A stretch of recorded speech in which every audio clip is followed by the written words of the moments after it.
I just didn't want to be alive anymore. Were you silent or were you silenced?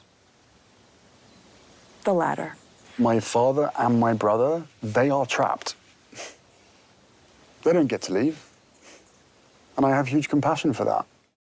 Hello, I'm Paul Barry. Welcome to Media Watch. And as far as TV interviews go, Oprah's sit-down with Harry and Meghan was a blockbuster, clocking up nearly 50 million views worldwide and winning the night for Channel 10 with more than 1.7 million tuning in. And all agreed it was a bombshell interview. Bombshell interview. Bombshell interview. Bombshell interview. Bombshell interview. Bombshell interview. Bombshell Oprah interview.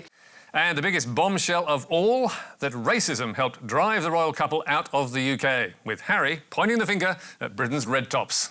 The UK is not bigoted. The UK press is bigoted, specifically the tabloids. And Meghan claiming that one royal was worried about baby Archie's skin colour. And also concerns and conversations about how dark his skin might be when he's born. What? And soon the Sun was asking, so who is the royal racist? And Prince William was being stung with questions like this. And can you just let me know, is the royal family a racist family, sir? No, we're very much not a racist family. Also facing criticism was the UK Society of Editors after its director Ian Murray issued a statement declaring that the UK media is not bigoted, only to find when he did battle with the BBC, it did not go so well. The Star asked whether Harry would be marrying into gangster royalty. I'm not going to defend one headline. When you actually label someone as bigoted because of one example that is disputed, and actually say, and not taking the whole thing in the context and saying, look at the way that they have covered it, I'm afraid that's the, if you keep on looking, you will find that needle in the haystack. Right, but you just told me that the British press isn't racist, and now you're saying if you keep on looking, you will find a racist needle in the haystack. So let me ask you again, are those headlines racist? Simple yes or no. The next day, Murray quit his post, with the Society issuing an updated statement admitting there was more to be done to improve diversity and inclusion. And meantime, everywhere you looked, Britain's royal commentators were pumping out their paid perspectives on the interview.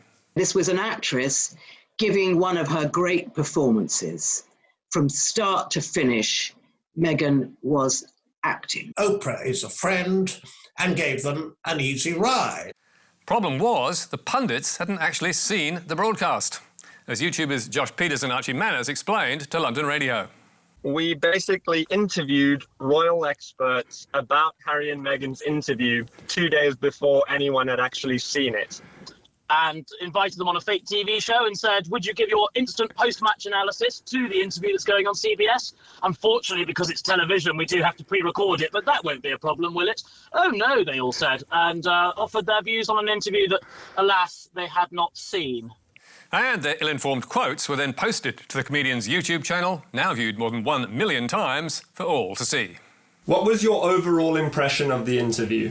I think that this was an extremely hard-hitting interview. I think the interview was really an iron fist in a velvet glove. She did ask the tough questions. She had to ask the tough questions. It was not a balanced interview. Yes, they were just making it up. And they also answered two clearly absurd questions, one about Meghan rejecting vaccines. Meghan Markle saying she won't take the vaccine in the interview. What was your reaction to that? I think it's very selfish. And another about her love of donkeys.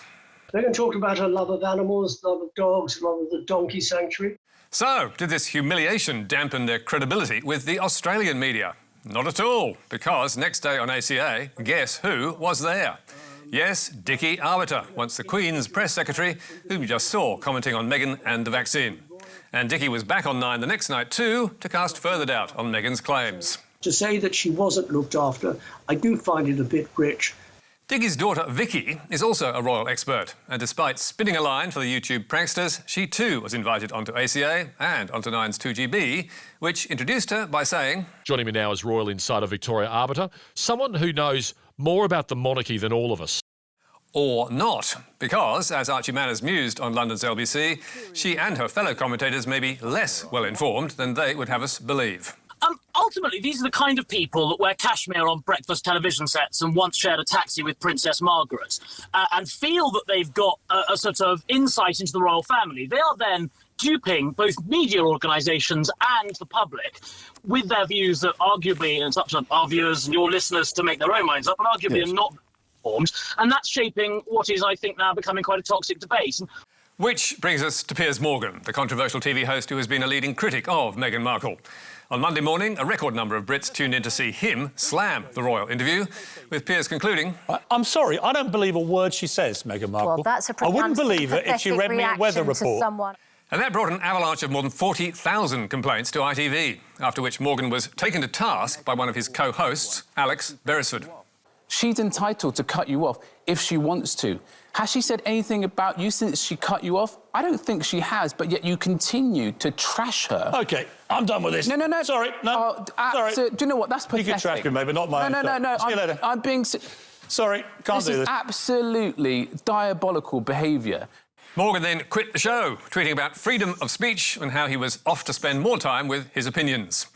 But chances are he'll soon be back on air with one of two right-leaning TV channels launching in the UK this year, one of which, run by the Murdochs, looks set to be a British version of Fox News. Lucky Brits. But Morgan is not the only one who's been getting into trouble for shooting his mouth off. Back home in Australia, another opinionated broadcaster has been in the news. John Laws found to breach radio code with dangerous suicide insult. Yes, the man with the golden tonsils and golden earphones is still on radio at the age of 85 and still making headlines for all the wrong reasons. It's not clear how many listeners catch his show on Sydney's 2SM and Newcastle's 2HD, but those who do are rewarded with moments like this. I have just been handed a note here. Oh, hey, this is Graham. You're mentally deficient, Graham, I think. That is Laws taking aim at listener Graham, who emailed the radio crooner around 12 months ago. Hey, Lousy. He calls me Lousy instead of Lawsy. He thinks that's funny. Ha, ha, ha. Graham was upset about a fairly trivial matter and accused Laws of treating his listeners like fools. And Big John was not amused. All you do is sit around and criticise me and call me Lousy, which isn't funny. And he then closed off the conversation with this little gem. But, Graham, for goodness sake, say something constructive, like you're going to kill yourself. Yes, kill yourself, complete with jolly jingle. Now, it won't surprise you can't get away with that on radio. And 10 days ago, the media watchdog, the ACMA, decreed... The John Laws morning show breached the rules around decency and the treatment of suicide. The comments showed a lack of care about how they would impact the public. They trivialised what is a serious issue for Australians. Not surprisingly, Laws' defence that it was just an inappropriate response to an annoying email and an offhanded but unfortunate analogy did not get him off. So, what's his punishment? You guessed, not much. Following the finding, the licensee has reinforced with John Laws the role the code plays in protecting the community. Wow. So, to be precise, no real punishment at all. But now to the courts, and a remarkable case in Queensland. And to tell you about it, here is 9 News in Brisbane, who recently made this bold statement to viewers. Queenslanders deserve to know. We fight every day to bring you the truth, to hold power to account and to shine light on corruption, because that's what you deserve. But tonight, your right to know is under attack. A journalist is facing the threat of jail unless he reveals a confidential source. If that happens, all Queenslanders lose their right to know. So, who is this journalist fighting to stay out of prison? Well, we can't tell you, because his name is suppressed. The court calls him merely F. Where does he work? We can't tell you that either, only that it is for a TV network in Queensland. And what was the story that landed him in the dock? Again, we're not allowed to say. Incredible, really. So, what can we say? Well, as 9 News explained... In 2018, he received a confidential tip from a source that led to a television crew attending an address and filming a murder arrest. In TV news terms, it was a great get. A cameraman on the spot as police swooped and made the arrest, with the dramatic images all to themselves. But Queensland's Crime and Corruption Commission wanted to know how the crew happened to be in the right place at the right time. The CCC launched an investigation into whether a police officer had disclosed information without lawful authority, calling journalist F as a witness. Under oath, he was asked to reveal the name of his confidential source, but refused, unwilling to breach journalistic ethics. Those ethics are a serious matter for journalists, whom whistleblowers need to know they can trust with confidential information. And last year in the Supreme Court of Queensland, journalist F's lawyers argued strenuously that he should not be forced to disclose his source's identity. But Justice David Jackson offered little or no sympathy for that position. It is difficult to understand why or how it is unfair to ask the applicant the sources of information in a corruption investigation into those disclosures. And in going on to dismiss every one of the legal arguments, Justice Jackson found a journalist's claim of so-called privilege against revealing confidential sources of information is not protected by any general doctrine of public interest immunity. In other words, Queensland law gives the media no special protection. Journalist F's case is now before the appeals court, and guess what? It's being heard behind closed doors, so the media can't report it. And why is that? Because under the Crime and Corruption Act, all hearings are secret. Amazing, eh? Journalist F's chances of overturning the ruling that he must reveal his sources also appear slim. As News Corp lawyer Gina McWilliams wrote in a law bulletin in December, despite the applaudable effort of F's legal team, it is clear from the judgment that F fought this battle with both hands tied behind his back. Now, more than ever, Queensland needs a shield law. It certainly does. But why doesn't it have one when other jurisdictions have had shield laws protecting journalists and whistleblowers for up to 10 years? Well, the Queensland government has promised a shield law many times, and Labor repeated the pledge before the last election. But no law has been delivered. And with journalist F facing possible imprisonment, pressure on the government is mounting. Here is Ray Hadley on 4BC last month. They promised to do it before the last election and before the last election before that, and they have not done either. And as a result, we have these people, like this bloke, in court and facing the prospect of jail. This time it was over a murder. Next time it could be over corruption. It's something that has to change and change quickly. The state's Attorney-General, Shannon Fentiman, appears to agree, despite her government's inaction, telling Nine last month. The department is monitoring what's happening with this case very closely, and in the meantime, we're going to crack on and get these laws here in Queensland. The AG's office says they're already in consultations with the media. But how long will it take to get the law? Too long for journalist F, who we understand is doing it tough.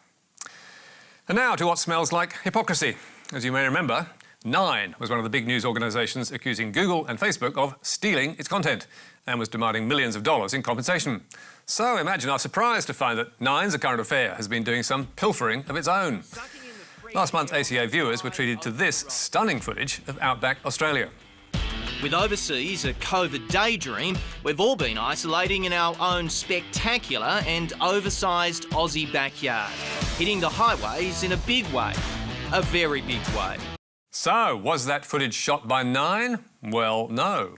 It was filmed by a young couple called Overland Travellers, who document their adventures across Australia for 25,000 YouTube subscribers. And the 25 seconds of footage on ACA was lifted from 8 separate clips shot right around the nation, from Robe and Oodnadatta in South Australia to the Yegarup sand dunes of Western Australia, which Nine then spliced together. Problem is, ACA did not credit the owners or ask permission to use their work. And not surprisingly, Overland Travellers are grumpy about that, with Matt Rosato telling MediaWatch. The footage was taken over a year of travelling, with over 100 hours of shooting and editing. The costs associated with producing footage like that, as well as camera gear and travel, really add up. Ever optimistic, Matt sent Nine an invoice for $9,000, but got no response. However, Nine did take the footage down from social media and their website, and then, after we wrote to the network with questions, ACA got back to Matt with a non-admission offer of $300, which Matt understandably declined, telling us, "This is obviously a laughably small amount, but to me it's an admission of guilt. If they really felt it was all above board, they wouldn't offer a thing." Eventually, A Current Affair upped their offer to $1,000 and Matt accepted. So, is this a one-off? Seems not. Another YouTube channel, Trip in a Van, has also seen its travel videos popping up unannounced on A Current Affair, and they too have complained. We contacted them after and then they added a credit to their online story, but nothing was credited during the on-air TV program. Nine maintain they're perfectly within their rights to lift footage in this way because they're covered by the fair dealing exemption in copyright law. But as the Australian Copyright Council explains in this handy guide, the crucial element in determining whether the exception applies seems to be whether the primary purpose is to report or comment on news.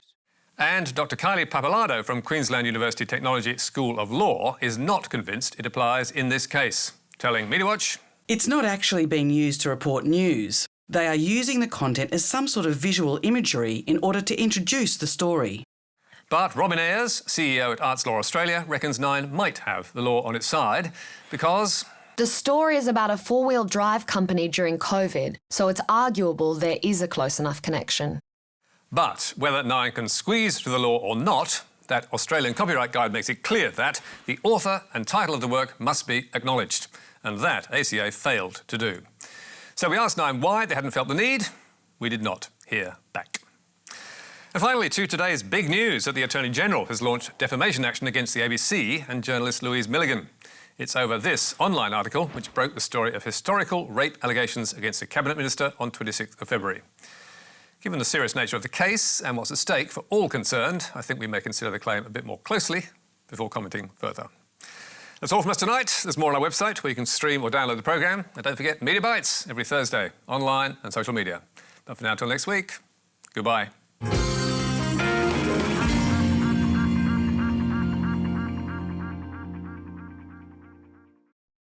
If you require further information or support on issues raised in this program, please contact Lifeline on 13 11 14.